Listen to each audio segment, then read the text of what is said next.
Invocation au Maître. Maître bien-aimé, permets à mon esprit de s'élever vers tes plantes pour boire aux véritables sources de la sagesse et absorber tes puissants fluides d'amour et de foi, de purification et de force spirituelle et matérielle, de puissance spirituelle, de paix, de compréhension, de santé, de prospérité et d'harmonie pour les répandre sur mes frères. Leçon 10. La prière. Définition de la prière. La prière semble être, essentiellement, une tension de l'esprit vers le substrat immatériel du monde. D'une manière générale, elle consiste en une plainte, un cri d'angoisse, une demande d'aide et parfois, elle se transforme en une contemplation sereine du principe immanent et transcendant de toute chose. Nous pouvons également la définir comme une élévation de l'âme vers Dieu ou comme un acte d'amour et d'adoration envers celui à qui nous devons cette merveille qu'est la vie. En fait, la prière représente l'effort de l'homme pour communiquer avec un être invisible, créateur de tout ce qui existe, sagesse, force et beauté suprême, Père de chacun et de tous.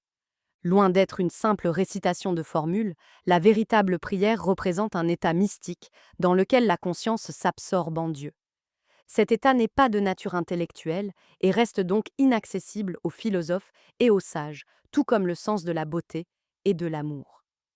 Les âmes simples ressentent Dieu aussi naturellement qu'elles ressentent la chaleur du soleil ou le parfum d'une fleur. Mais Dieu, si accessible à celui qui sait l'aimer, se cache à celui qui ne sait pas le comprendre. La pensée et la parole se sentent impuissantes à le décrire. C'est pourquoi la prière trouve son expression la plus élevée dans un ravissement d'amour à travers la nuit obscure de l'intelligence. Comment prier? Nous avons appris la technique de la prière auprès des mystiques chrétiens. Pour atteindre Dieu, il n'est plus nécessaire d'avoir recours à un cérémonial complexe ni à des sacrifices sanglants. La prière est ainsi devenue facile et sa technique simple. Pour prier, il suffit d'un effort pour s'élever vers Dieu. Cet effort doit toutefois être affectif et non intellectuel. Qu'elle soit courte ou longue, vocale ou simplement mentale, la prière doit ressembler à la conversation d'un enfant avec son père. Chacun se présente tel qu'il est. En somme, on prie comme on aime, de tout son être. Quant à la forme de la prière, elle varie de la brève élévation vers Dieu à la contemplation. Des simples mots prononcés par la paysanne devant la croix, au bord d'un chemin à la magnificence d'un chant grégorien sous les voûtes d'une cathédrale. La solennité, la grandeur et la beauté ne sont pas nécessaires à l'efficacité de la prière. Et il n'est pas non plus nécessaire d'être éloquent pour être entendu. Lorsque l'on estime la valeur de la prière à ses résultats, nos plus humbles paroles de supplication et de louange sont aussi acceptables à l'être de tous les êtres que les plus belles invocations. On prie aussi par l'action, car saint Louis de Gonzague disait déjà que l'accomplissement du devoir équivaut à la prière. La meilleure façon de communiquer avec Dieu est, sans aucun doute, d'accomplir intégralement sa volonté. Notre Père, que ton règne vienne, que ta volonté soit faite sur la terre comme au ciel.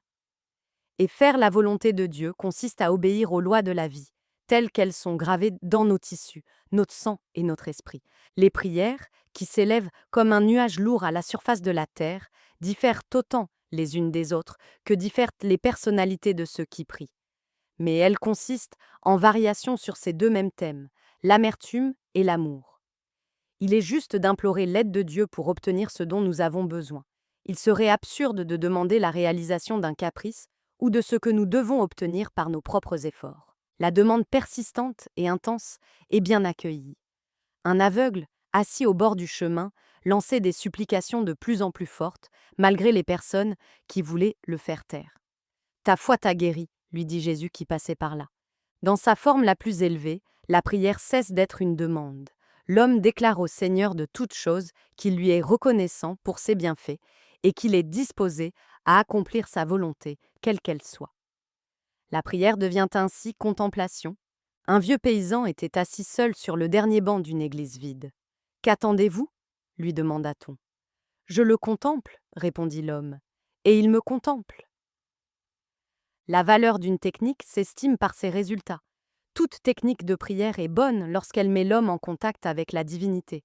Habituez-vous à prier avec une foi absolue et à rejeter le doute ou la peur, car ce sont des vibrations négatives qui, en rayonnant autour de vous, empêchent les vibrations positives qui doivent façonner les événements que vous attendez et pour lesquels vous priez de s'approcher.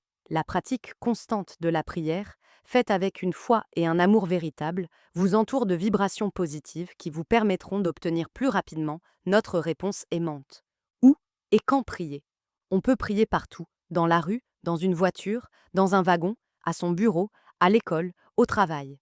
Mais on prie mieux dans les champs, dans les montagnes, dans les bois, au bord de la mer ou dans la solitude d'une chambre. Il existe également des prières liturgiques qui sont récitées à l'église, mais quel que soit le lieu de prière, Dieu ne parle pas à l'homme si celui-ci n'est pas dans un état de calme. Le calme intérieur dépend à la fois de notre état organique et mental et de l'environnement dans lequel nous sommes plongés. Mais la paix du corps et de l'esprit est difficile à atteindre au milieu de la confusion, du bruit et de la dispersion des villes modernes. Ce n'est qu'en prenant l'habitude de prier que la prière agit sur le caractère, il est donc nécessaire de prier fréquemment. Pense à Dieu plus souvent que tu ne respires, disait Épictète. Il est absurde de prier le matin et de se comporter comme des barbares le reste de la journée. De brèves pensées ou des invocations mentales peuvent maintenir l'homme dans la présence de Dieu, et toute notre manière d'agir est alors inspirée par la prière. Ainsi comprise, la prière devient un mode de vie.